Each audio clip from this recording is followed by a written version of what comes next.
folks, hey, it's George from Car Clinic, and we're going to show you one reason why fuel pumps are so expensive.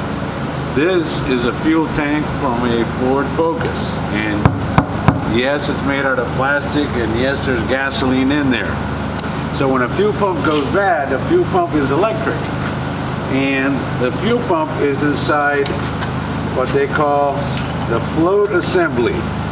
This whole thing goes right in there. This is the arm right here that goes up and down when your gas goes up and down to go to your gauge up in the dash and tell you when you need gas. Inside this unit is the fuel pump, and that is electric. So when a fuel pump goes bad, we have to drop the tank. This is on the majority of cars nowadays. We have to take the float assembly out, and we have to replace the fuel pump. This customer got lucky because we were able to get just the fuel pump.